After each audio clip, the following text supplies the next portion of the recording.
gorilla, nature. Bro, let's go skate. Dude, E equals MC squared. Nerd for life.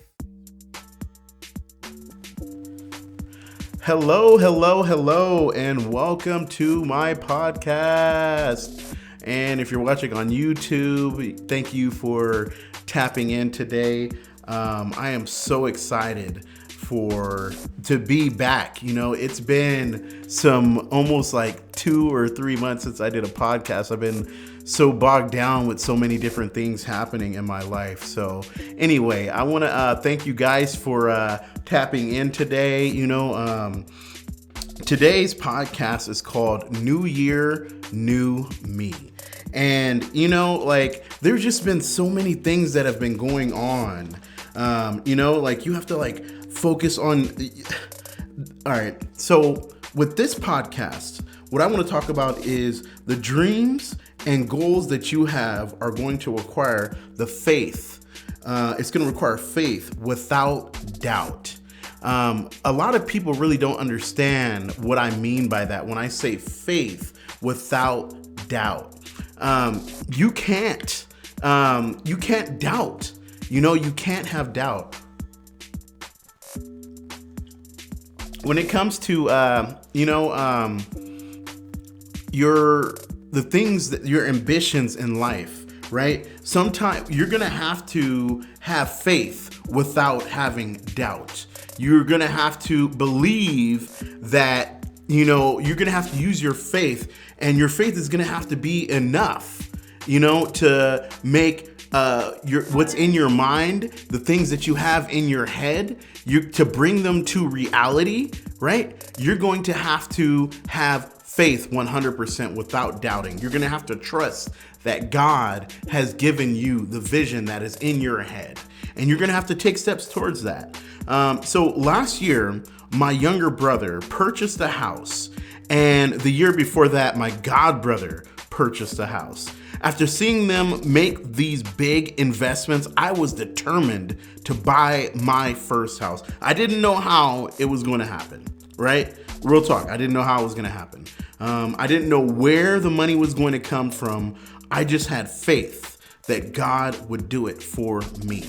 And, I think that we all need to work towards having that type of faith in our lives.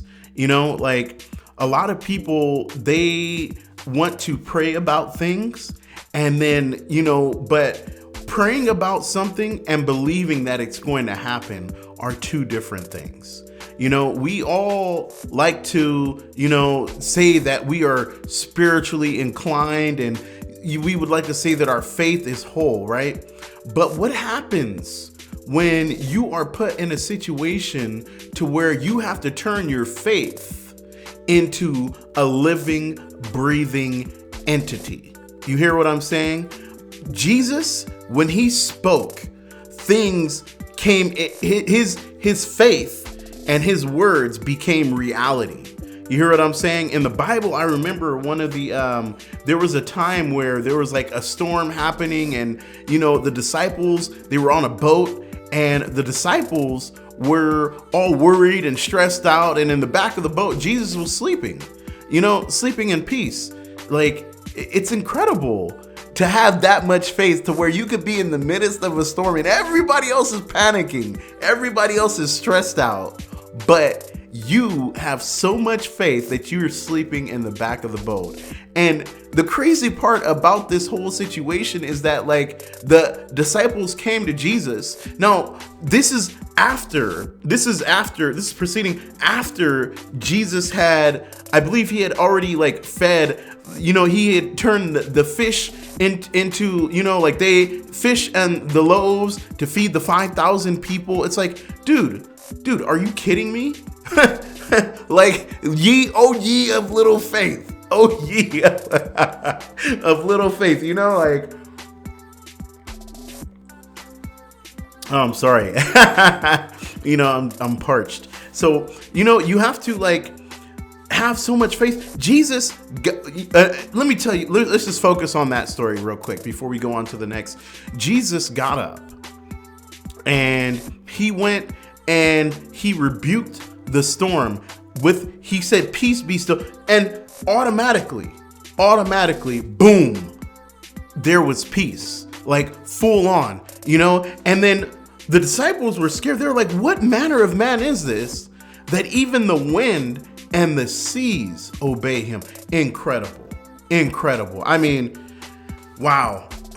I was completely astonished by that story, like incredible, like what type of faith does it take to where you can talk to a storm and then have the storm be at peace? That's the type of faith that I want to have, that I desire. I desire that when I speak, that my words become a living thing, And I hope that you who are listening right now, you have that same type of faith, because you're at some point in your life, right? You're going to have to stop being a baby Christian. For all my Christian people out there, there's a certain point where you're going to have to stop being a baby Christian, the Baba, like getting the word. You go to the church and you hear the word, but you're not truly receiving the word into you to where it's manifesting and coming into your reality. If you're living in poverty, that's a curse, like there is no reason why you should be living in poverty, because faith, right, without works is you gotta turn your faith into reality, but let's go on to the Bible scripture. So I just wanted to read a Bible scripture, because I believe that anything that I say, I should be able to back it up with scripture. So in Genesis 12, chapter 12, I'm going to read Genesis 12 verses 10 through 20 in the New International Version. And it reads, and it reads, I'm sorry, here, give me a second. I just need to, I just got a message. It's crazy when things happen at the inopportune time. Nothing ever happens when you want it to happen. Things always happen in the inopportune time. So back to the focus. Genesis chapter 12, verse 10 through 20 in the New International Version. Now there was a famine in the land, and Abraham went down to Egypt to live there for a while because the famine was severe. As he was about to enter Egypt, he said to his wife Sarai, I know what a beautiful woman you are. When the Egyptians see you, they will say, this is his wife. Then they will kill me, but will let you live. Say you are my sister. Ooh. Say you are my sister, so that I will be treated well for your sake, and my life will be spared because of you. When Abram came to Egypt, the Egyptians saw that Sarai was a very beautiful woman. And when Pharaoh's officials saw her, they praised her. He treated Abraham well for her sake, and Abram acquired sheep and cattle, male and female donkeys, male and female servants, and camels. But the Lord inflicted serious diseases on Pharaoh and his household because of Abram's wife Sarai. So Pharaoh summoned Abram. What have you done to me? He said. Why didn't you tell me she was your wife? Why did you say she is my sister, so that I took her to be my wife? Now then, here is your wife. Take her and go. Then Pharaoh gave orders about Abram to his men, and they sent him on his way with his wife and everything he had. Now, this is just incredible. I tell you, no joke, I love to read the Bible because it challenges my mental. It challenges me mentally, spiritually, and emotionally. Like it really is a challenge for me when I read the word. I mean, because when I read a scripture like what I just read, right? So Abram who was, later to become Abraham, right? Because of his faith. But Abram had such great faith and he had such a good relationship with God that when he went into Egypt, he lied about his relationship with his wife, right? He lied and told them that this was his sister. And this is how crazy it is. Abraham had so much faith in God, right? And such a good relationship with God that although he did the wrong thing, he was blessed. Because in that word that I just said, right? It said that right here, it said he treated Abraham well for her sake. And Abraham acquired sheep and cattle, male and female donkeys, male. And so pretty much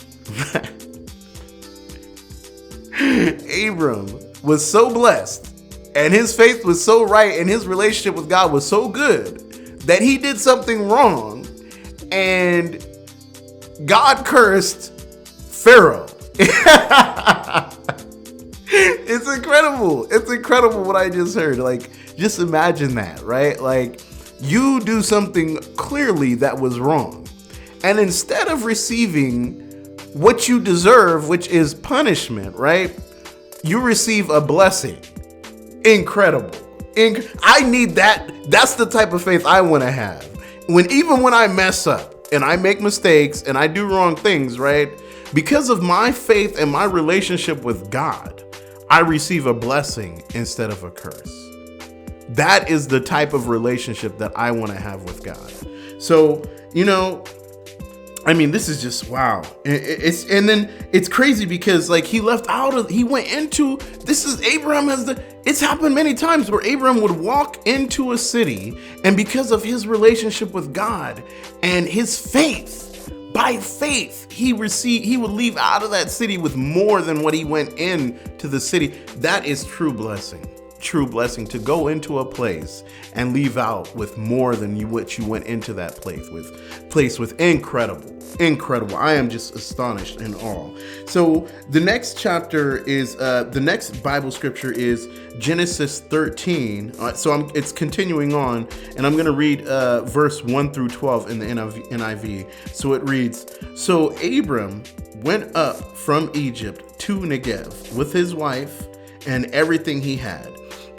And Lot went with him. Abram had become very wealthy in livestock and in silver and gold. From the Negev, he went from place to place until he came to Bethel, to the place between Bethel and Ai, where his tent had been earlier, and where he had first built an altar.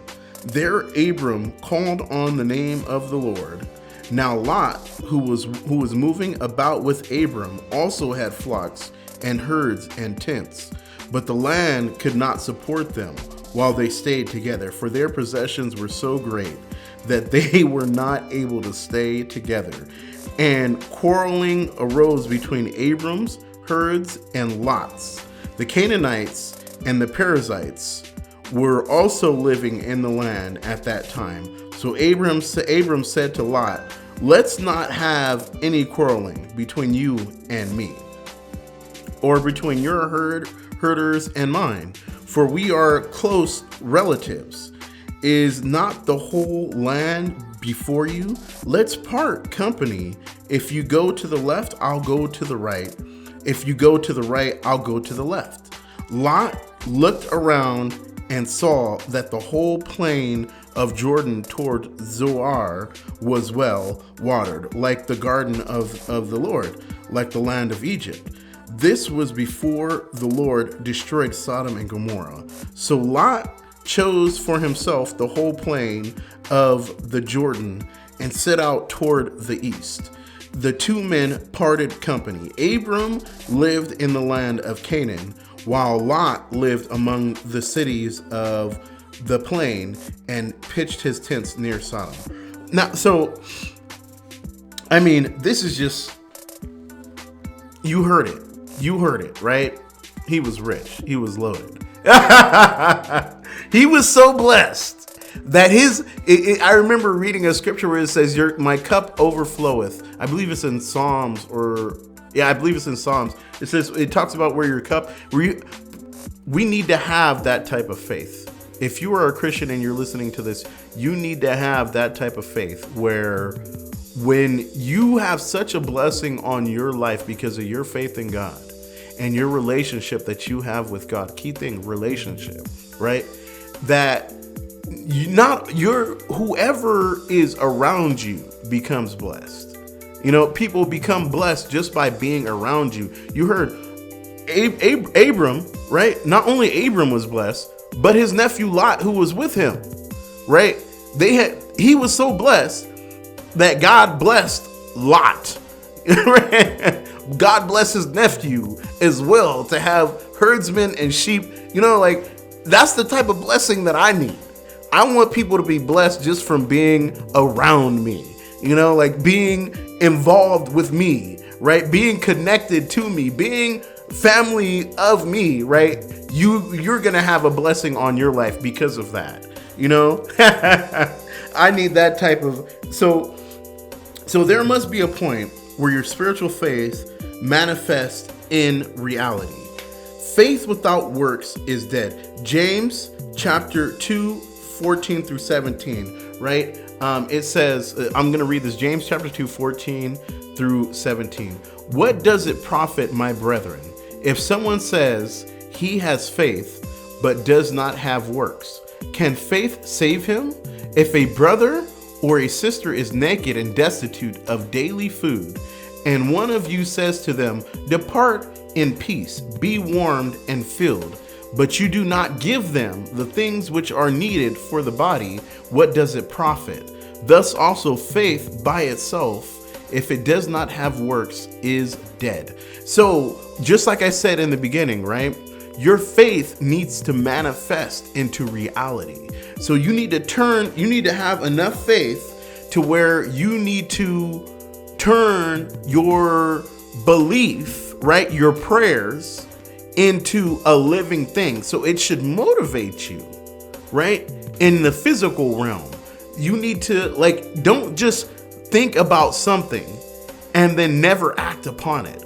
Don't say to myself, oh, I want to have more money, but then you aren't willing to go out and take the steps that is required for you to have more money. Meaning, instead of working one job, why not work 2 jobs or 3 jobs? Or why not create a business? If you're looking for alternate sources of income, if you're not happy in the job that you're working at, and you don't complain about it, do something about it. Be proactive. Take action. That's what I am here to tell you today. Take action. Turn your faith into a living thing, because it is a living thing. That faith is a living thing. So currently I'm in the process of buying a new house, right? I just believed God would do it. And I searched for the money, and God opened the door for me. I tell you, no joke. God put a boatload of money in my bank account. A boatload. And now I'm buying a house with cash. I had faith before that it would happen, and God did it for me. I tell you, no joke. God did it for me. Incredible. So right now, I'm just going to take a quick break. Please check out the website, www.gorillanatureinc.com. Again, please go, if you want to make donations, please go to our website at www.gorillanatureinc. That's Gorilla Nature and then inc.com. So yeah, I'll catch you guys back in after these messages.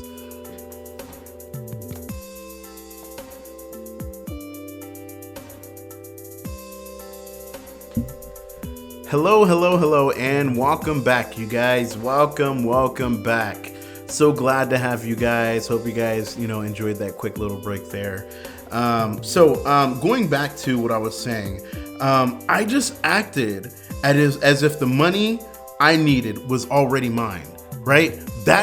I literally just believed that God was going to put the money inside of my bank account. I didn't know how it was going to happen. I just believed it. And what I did is I started taking action. You know, I knew I wanted to buy a house. I just didn't know how I was going to do it. And this is the crazy part, is that when you start truly believing and turning your faith into an action, meaning like you start manifesting and like you start like desiring, right? The first thing is to desire something, to want it, and then to visualize in your mind having that thing that you desire. For example, if you desire to have better relationships with your family members, right? Well, the first thing is that you have to believe that it's possible, right? And then you have to visualize it in your mind. You have to visualize yourself. Maybe you had a fallout with one of your family members and you don't know how to fix it, right? Pray about it and then visualize, you know, making up with that person, right? And then you got to take the steps to it. Maybe you got to call that person. If they don't pick up the phone the first time, send them a text message, you know, leave them a voicemail, whatever is necessary, you know. You got to get after it is all I'm saying. Anything that you want in this life, you're going to have to get after it. You know, don't just expect that things are going to happen without you. You have to take some type of action. Faith without works is dead. If you see people who are hungry and starving, right, you can say, oh, I'll pray for this person. Prayer is good, right? But what if you have the ability to give that person food? You know, like you can actually meet the need of that individual. Why would you not do that, right? Like, do it. Take the action. So last year, I began searching on Zillow and Redfin for properties in my area, right? That was me turning my faith into a living action. You hear what I'm saying? I also began investing in the stock market, and I was watching TV shows about buying and selling houses. You know, the flipping the houses, people buying the houses, they renovate it and then they sell it. I was like, oh, I want to do this, right? My family's been in real estate. So initially, last year, so before I already took 3 real estate classes. I knew I didn't want to be a real estate agent. I took the real estate classes, so technically I could go and get my real estate license, but I didn't want to be a real estate agent. I wanted to be an investor. You know, that was always my goal, was to be an investor. So, I'm gonna pause right there.